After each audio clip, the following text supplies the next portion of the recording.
Baltimore Ravens offensive line has not performed well this season, and that did not change in Week 11. And Terrell Suggs, he was not happy with the performance against the Cleveland Browns. We'll talk about that and so much more coming up on Locked On Ravens.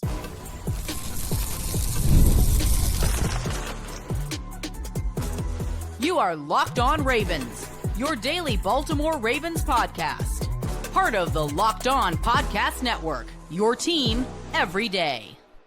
You are Locked On Ravens. Welcome into the show. I'm your host, Kevin Oestreicher of Ravens Wire, here with you on the Locked On Podcast Network, your team every day, and now the #1 sports podcast network. Appreciate everybody for being here today, whether you're an everyday or a first-time listener or you're somewhere in the middle. Thank you for all of your support. We have 5 days a week plus more of daily Ravens coverage and content. We have a jam-packed episode today. The Ravens, hey, it's Victory Monday. Happy Victory Monday. The Ravens pick up an ugly win against the Cleveland Browns in Week 11. Wasn't pretty, but it got the job done. And we'll talk about the Ravens and Browns recap in the final part of the show more generally. We'll dive into all the units and whatnot. In the second part of the show, we'll talk about Ravens defense against Shedeur Sanders. Roquan Smith didn't hold back on Shedeur after the game in a positive way. I think it wasn't him ripping Shedeur or anything, but talked about the mentality you have to have and didn't hold back on Shedeur and kind of what playing against rookie quarterbacks is. And then finally, in the first part of the show here, we're going to be diving into Terrell Suggs going off on the Ravens. Not happy with the offensive line plays. You can tell a lot of people aren't, myself included. I'm sure everybody watching this right now is not happy with it either. So we'll dive into all of that here today. Today's episode of Locked On Ravens is brought to you by FanDuel. Right now, new customers can bet just $5. And if your bet wins, you'll get $300 in bonus bets. Cues across the app. All right. Ravens win 23-17. No thanks to their offense or their special teams. I'll tell you that. It was a largely defensive effort for this team. And on offense, the offensive line just continues to struggle each and every single week. This is not like the Ravens struggled against a really good Browns defense. And you can say, oh, wow, well, the Ravens, that's the first time they struggled. No, this has been a problem all season. It's been a huge problem. And honestly, it does scare me when it comes to the Ravens in the postseason, which that's where they're trying to go. Still a long way to get there, but I have doubts that this offensive line can hold up through 4 straight playoff games based off of what we've seen. Now, luckily, the Ravens are done with Myles Garrett. They don't have to see him again this season. They're done with that Browns defense, which coming into this game, they were elite across the board, but you're still going to have to play really good defenses and really good pass rushers. And Terrell Suggs was watching the game like the rest of us, and he was making his thoughts known. And I thought this was like looking back on these tweets from Terrell Suggs on social media. It's very funny to look back on because Terrell Suggs very explicitly, I can't read these out on the show because it's a family-friendly show, but he was talking about like, here we go again, stepping on our own feet again. These are the clean versions. I'm paraphrasing. There are much more explicit versions if you want to go on his page and look at them. But then there's this one tweet that essentially encapsulates how I think everybody is feeling about this Ravens offensive line right now. And it says, quote, was 95 not on the scouting report with like 20 question marks. There's a lot going in there. There was an explicit hashtag there too. And it makes sense. Like the Ravens did not block Myles Garrett nearly to the level they needed to. And Myles Garrett's going to get his, right? He's going to dominate. He's going to wreck the game. Like that's just who Myles Garrett is. But 4 sacks is just embarrassing for this offensive line. It's just truly embarrassing. And it took way too long, I think, to get them to consistently send more guys at him to chip and whatnot. Like it happened throughout the game, but there should honestly, in my opinion, be no reps at all where Myles Garrett gets a one-on-one opportunity. And we saw him beat Ronnie Stanley over the edge. We saw him just dominate on the interior, blowing up run plays, like just beating guys inside. It was everywhere. So look, everybody, I think, is Terrell Suggs when he put that out. It was 95 not on the scouting report. He should have been your #1 priority. And we talked about this on the pregame show before the game yesterday, talked about it all week leading up to the game.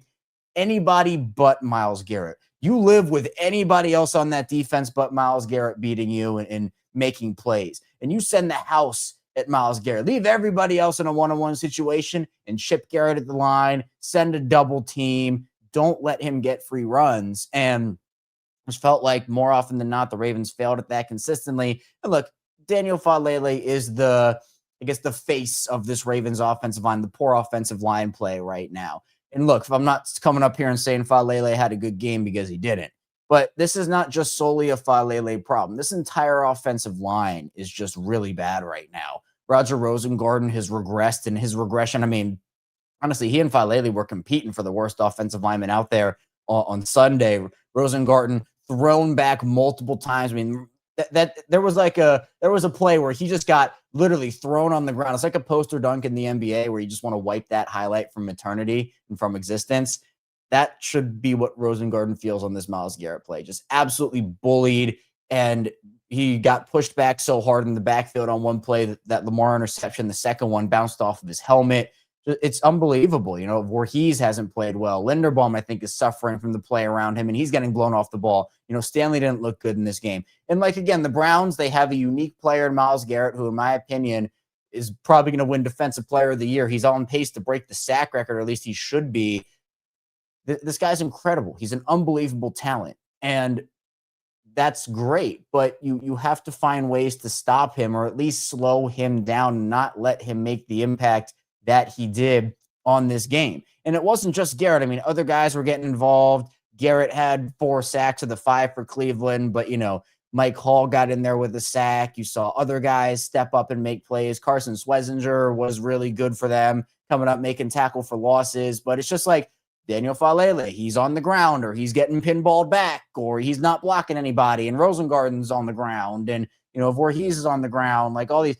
There are so many different things that happen on each particular play. This offensive line is a huge issue. And it's like, it stinks that, like, we have to talk about this after a win, but, like, it's true. Like, the offense didn't play well. Lamar didn't have a great game in this one. And you know, it's okay. But, you know, there were plays in this game where, what do you expect him to do?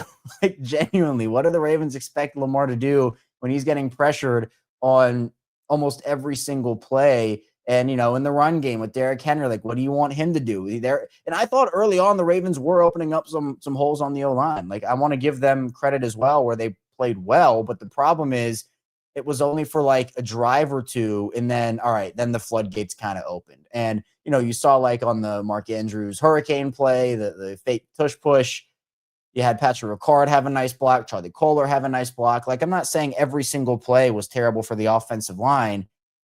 Man, it kind of felt that way. Like, it kind of felt that way. And I've said this. I said it on the watch along we did yesterday on the instant reaction. Like, I've said it everywhere.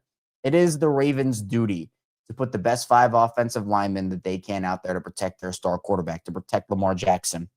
And every week they tried out this combination is a failure to do that duty. Every single week. Because even if what they trot out there, if it's not a Falele or a Voorhees, if you put in Corey Bullock or Emory Jones or Ben Cleveland, maybe it's the same. You know, maybe they're getting thrown around and they're not blocking anybody, and it is what it is there. And you're like, okay, this is still like the same. It didn't get any better, or maybe even a little worse. But it also could get a lot better. You at least have to try. But I don't think they're going to. I don't think they're going to change it while they're winning. It was the time to do it was during the bye week. And I think at this point, this is what they're going to rock with. This is the 5 they're going to start for the remainder of this season. That is what I believe this team is going to do. And that, to me, is not the right decision.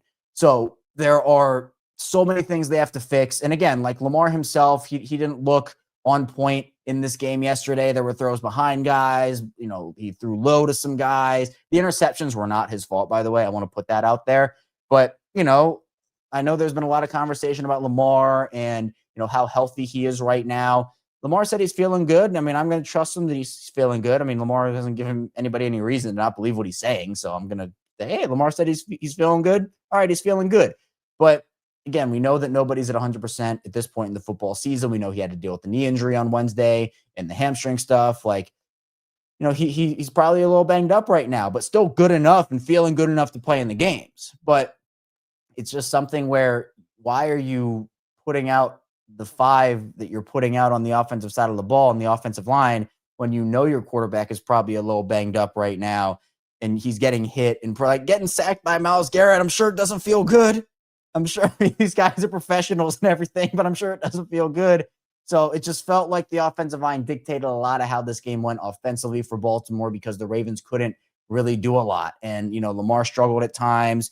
the run game struggled at times, like everything. But then you saw some positives, like, Lamar had some great throws. Zay Flowers was great. I thought Keaton, outside of the interception that went off his hands, I thought he was good. Rasheen Ali got involved in the passing game. Mark Andrews with the fake tush push, and also became the Ravens, leading receiver yards guy. He's that guy for them now. So congratulations to Mark. D-Hop had a nice catch, but it's just all overshadowed by the fact that they continue to trot out a poor offensive line, one of the worst O-lines. Look, Terrell Suggs, I think Terrell Suggs might have put up a Myles Garrett stat line if he played against this Ravens offensive line. I mean, he was known for dominating and bullying poor offensive line play, and that's exactly what Myles Garrett and this Browns team did.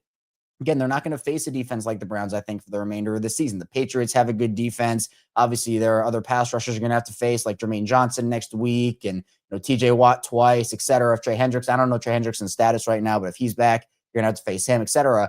But no one quite like Myles Garrett. So at least that's done with. But again, like I mentioned at the beginning, this isn't just a one-off thing. This has been a problem all year for Baltimore, and they're going to have to fix it. But the problem is, if this is the personnel they're trotting out, are they just going to magically flip a switch? I hope so. But I don't know. So look, I get Terrell Suggs and his frustration. I think everybody's feeling that frustration. Other than that, Terrell Suggs put an angry gif. He said, and then to cap it off, he said, in traditional Ravens fashion, a win that gave us multiple heart attacks, Ravens Nation. So just a classic Ravens ugly win in a game that they usually lose, honestly. I mean, the Ravens, they didn't beat the Browns twice. They haven't beaten the Browns twice since 2020. So a big milestone for Baltimore. They're now done with Cleveland, done with Myles Garrett. But the offensive line, it appears it is going to remain. So coming up in the second part of the show, we'll talk a little bit about what Roquan Smith had to say about Shedeur Sanders and a lot more coming up on Locked On Ravens.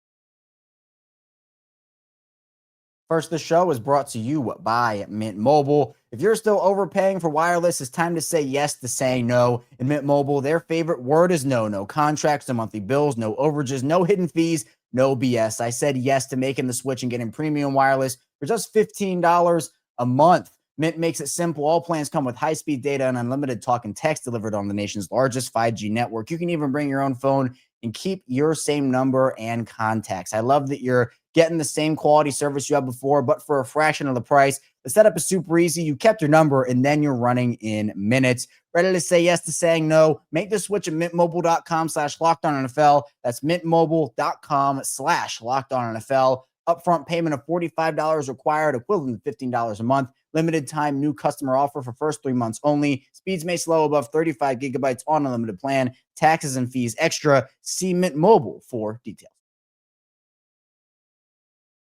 Moving along on Locked On Ravens, Kevin Oestreicher still here with you on this Victory Monday edition of the show. The Ravens are 5-5. They're back at 500. Crazy to even say that sentence considering where they were at 1-5 just a month ago. But here we are. Appreciate everybody for being here, making Locked On Ravens a part of your day and your first listen each and every single day. We do have 5 days a week plus more of daily Ravens coverage and content. Regular show is Monday through Friday at 6 a.m. Eastern time. This is episode number 1,641 consecutively for me, dating back to 2019. I've never missed an episode of this show since I started.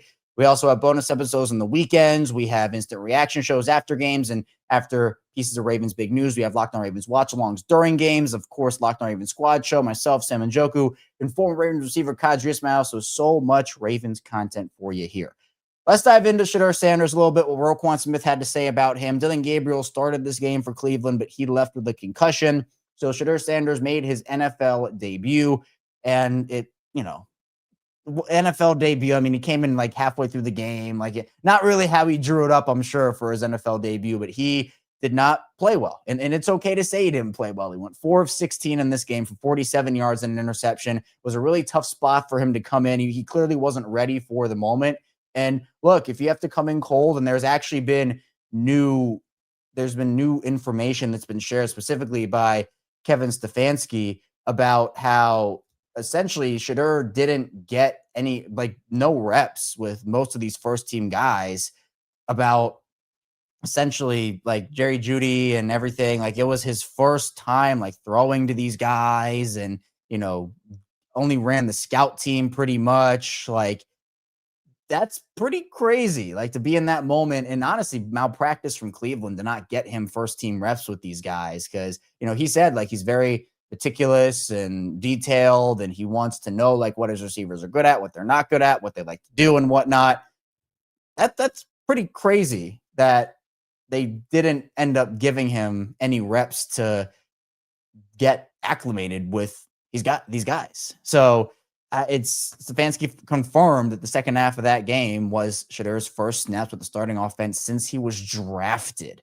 That's unbelievable. So, when you're put up against a defense like Baltimore's that is very unique and is putting out all these blitz packages and giving you pressure looks that you probably haven't seen before, and plus the offensive line for Cleveland was awful. They suffered like 2 or 3 injuries in this game. This was a offensive line poor play off when it came to this one. So Shedeur didn't get any favors there. Now, I think Stefanski's probably going to get fired by Cleveland. And, I think he and Zach Taylor both are going after this season. The AFC North could have a very, very high coach turnover this offseason. But regardless, Roquan Smith, he wasn't going to use that as an excuse. He said, quote, "That's a rookie at the end of the day. When you play a rookie in this league, you have to let them know they are rookies. That's just what it is. As a defense, a rookie should never be able to do crazy things, especially with the amount of guys we have here. With all due respect to him, I think he's a great player. I think he's going to be a great player. I got a lot of respect for his family as well. Gabriel as well. At the end of the day, they're rookies." And then went on to say a little bit about like the mindset that this team has and that he has on going up against these guys and whoever's out there. He said, could have put Stefanski at quarterback. Regardless, we have to play our brand of football. So I liked the respect that Roquan shared about Shedeur, but being real about it and being like, yeah, you're a rookie. You're not going to come in here and punk us. You're not going to come in here and all of a sudden think you can do your thing. And, Kyle Hamilton did the Shedeur wrist celebration after he sacked him. And, there was a lot. There was actually, and then after the game, there was like, they showed Lamar Jackson going to the middle of the field. And I guess kind of looked like he was looking for Shedeur, and Shedeur was just kind of on the bench. He was clearly feeling a lot of emotions and felt like Lamar was a little confused about what was going on. And Shedeur was just kind of sitting there. I don't know if he ever got up and shook Lamar's hand. I know LeJounte Wester went over to him and kind of consoled him. Those two were teammates at Colorado. Both are rookies in the league now. But, Shedeur clearly was put in a situation that wasn't fair to him here. And it's malpractice by the Browns, it's tough. Like, you got the storyline of, oh, the Ravens are the team that Shedeur was going to go to, but then he didn't want to go there, so he passed him up and whatnot. Like, there was all this storyline here, but I thought the Ravens did a really good job of putting pressure on him, making him uncomfortable. And you could tell, like, he was really uncomfortable. He wasn't really stepping into his throws. He was throwing off his back foot on a lot of plays. He made a couple of really nice plays. He had that one to Fannin, Judy, or actually it was more so Judy himself who made the 3 Ravens missed tackles. And by the way, side note, and we'll get to this, the Ravens defense has a huge missed tackling problem recently, and you got to fix that. You got to, Alohi Gilman's, I think, the main culprit, but a lot of other guys are missing tackles, so you got to clean that up. Other than that, though, I'm glad that the Ravens were able to take advantage and honestly just do what you're supposed to do. That's what Q and I talked about, and Sam as well on the squad show when we reacted to the game. It's just like, look, this Browns offense was horrible coming into this. They're the worst passing offense in the league. They're the 5th worst run offense in the league. Terrible scoring, et cetera, like all across the board.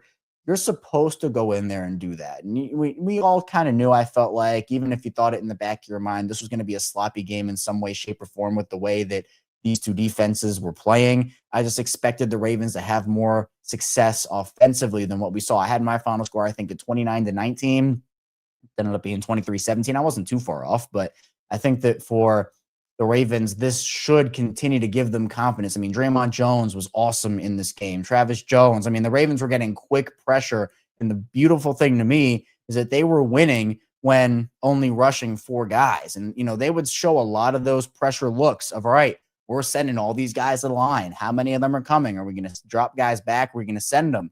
And I thought it was really cool that, the Ravens did all those looks, and it confused Shedeur. And you could really tell, like, he didn't want to get hit. He was getting hit. The Browns offensive line was not protecting their guy either.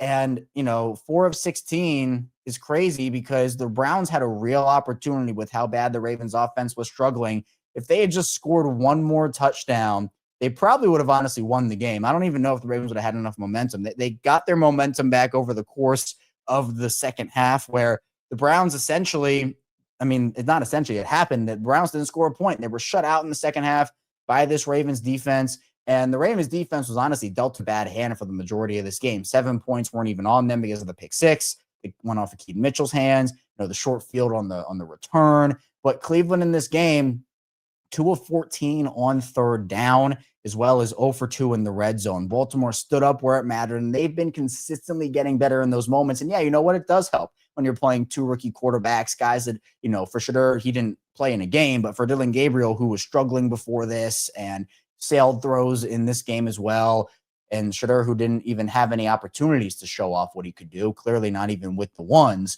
So that context is important, but when you have that context, it makes it even clearer that the Ravens had to do what they did here. They had to make a statement and say, hey, we're not going to let anybody come in here and punk us or come into their home stadium and punk us. And now you got 3 games at home for Baltimore, and you have an opportunity really to go improve yourself even further, because these games against like Minnesota is not a great team. And obviously, the Dolphins aren't a great team. And the Bears, while they're leading the NFC North right now, who saw that coming? Their record, they're probably worse than their record indicates. Those are all games that like you're supposed to win. And like even the Huntley game, a game that you probably weren't supposed to win. You got that job done. And then now you've been stringing off these wins here, and it gives you all of the momentum, because the worst thing you could do for a guy like Shedeur Sanders, if you're an opponent, is give him momentum. Let him feed. I mean, you saw after that first down run he had late in the game, he got up, he was getting the crowd into it, kind of celebrating a little bit. And, you can't let them have those momentum plays. And for Baltimore, they're a very momentum-based team. And, if they lose the momentum, feels like they just don't know how to play football for a quarter or two. If they gain the momentum, they will absolutely destroy you. So they have to kind of get out of that mode. But, I think Roquan's message is true for any team. And he kind of talked about it where, like, if you're a defense, you don't want a rookie to come in there and, assert themselves. And Baltimore, with the defense and the guys that they have, I 100% agree. Like with Kyle Hamilton, Roquan, Travis Jones, everybody, Nate Wiggins, Jerobe Awuzie. And look, you had guys step up. I mentioned Jones. Awuzie was awesome in this game. He had that huge pass breakup in the end zone that was, game saver. I don't know if the Browns would have gone for 2 if they had converted that. But at the end of the day, Baltimore got the job done, and they did it by making rookies look like rookies and letting them know they were rookies, like Roquan Smith said. So a powerful but respectful message there from Roquan. I liked that. And coming up in the final part of the show, we'll dive a little more generally into this game, what the Ravens have coming up next, and how the Ravens can fix some of these woes. So be sure to stay tuned. Plenty coming your way on Locked On Ravens. First, the show is brought to you by FanDuel. The NBA is back, and there's no better place to get in on the action than FanDuel, the official sports betting partner of the NBA. Even if you missed the start of the game or want to ride the hot hand, FanDuel has live bets on everything from who will score next to fourth quarter comebacks. Plus, you can even combine your live bets into a same-game parlay for a shot at a bigger payout. It keeps every game exciting, especially when your team's making it that late push. And for me, I'm a big Denver Nuggets guy in the NBA. And right now over on FanDuel, they are currently the second best odds to win the championship at plus 650. Only ahead of them are the Oklahoma City Thunder at plus 175. Denver looks great this year. They're 10-2 to start the season. And I like that number over on FanDuel, because I think the Nuggets are going to continue to grow, get better, and have a real shot at winning this thing. So be sure you head over to FanDuel right now. FanDuel is giving new customers $300 in bonus bets when your first $5 bet wins. So head to FanDuel.com to sign up and play your game with FanDuel, the official sports betting partner of the NBA.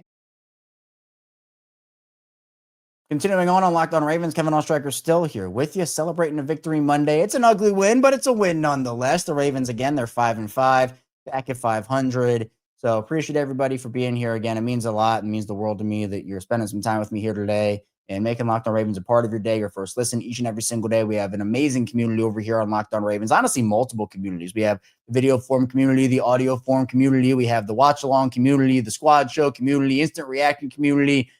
Every community we have here on Locked On Ravens all adds up to the one Locked On Ravens community. You can also follow me on Twitter, Instagram, TikTok, social media at ChaosStriker34. And if you have a friend or a family member who wants daily Ravens coverage, be sure to send them over here our way on Locked On Ravens.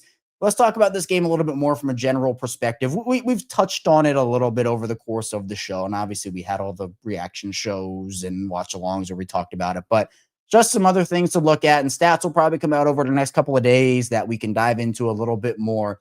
But as I mentioned right in that second part of the show, Baltimore won this game because of their third down defense and their red zone defense. They did not allow the Browns to extend drives.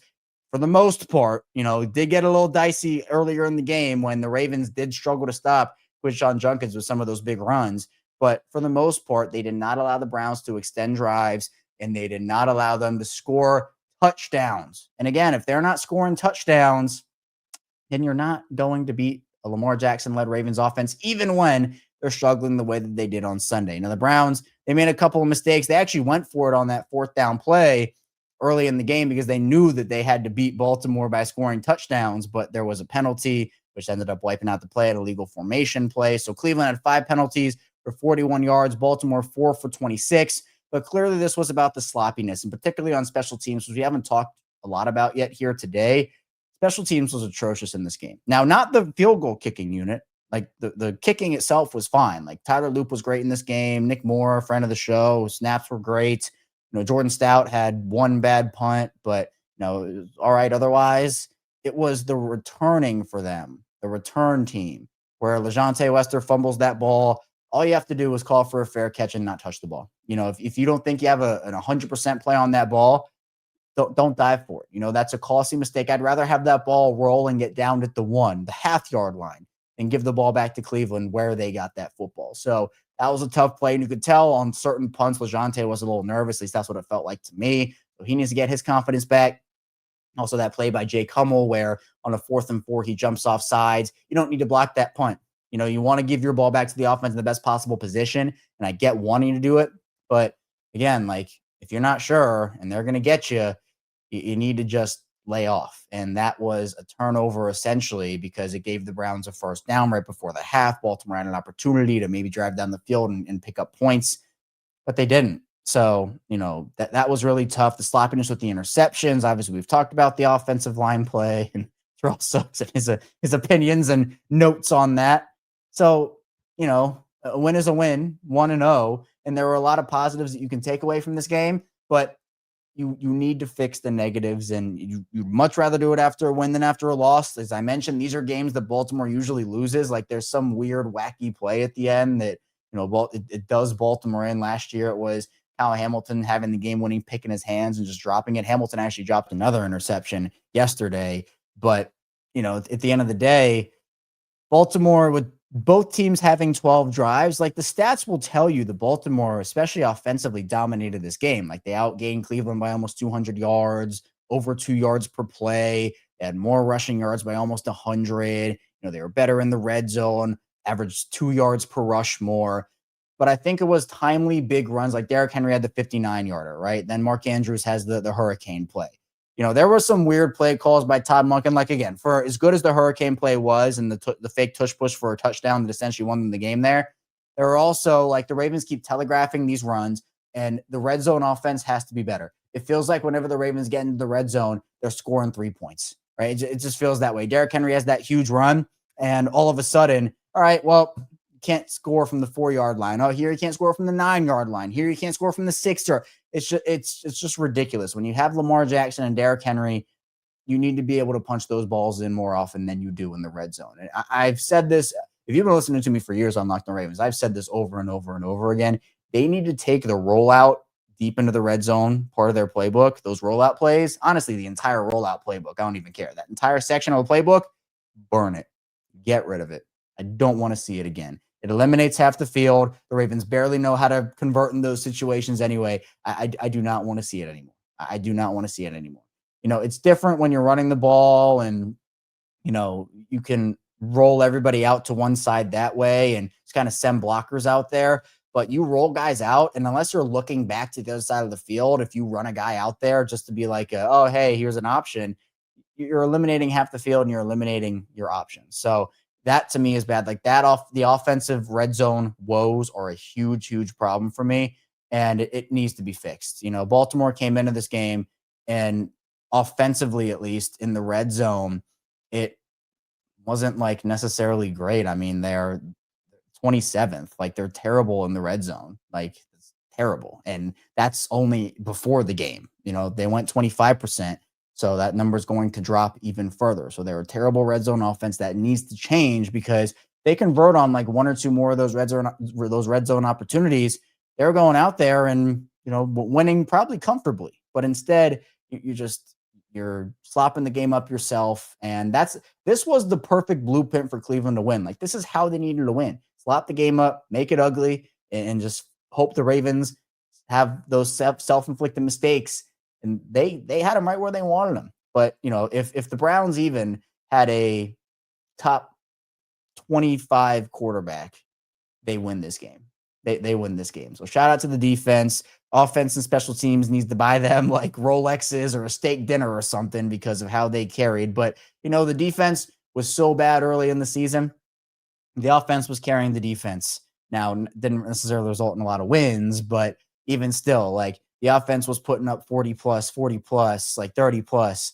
And now I guess it's the defense's turn to carry the offense a little bit. AFC North games are always weird. I think we all expected to be a little weird here, but with the Jets coming up, that's not an AFC North game. And that's a team that has a much worse defense than Cleveland, and a team that, doesn't really have a ton of skill position offensive playmakers. Breece Hall, Justin Fields is better than what the Browns threw out there at quarterback, but Justin Fields has been bad this year. Maybe it's Tyrod Taylor. I don't know. You need to be able to make another statement here and do it in a much less sloppy fashion. That's all I have for you here today on Locked On Ravens. Thank you so much for tuning into the show on the web. Be sure to like and subscribe button in video form, and follow along and subscribe in audio form for 5 days a week, plus more of daily Ravens coverage. Coming up tomorrow, we will have more daily Ravens coverage for you. So be sure to stay tuned. I'll see you right back here soon on Locked On Ravens.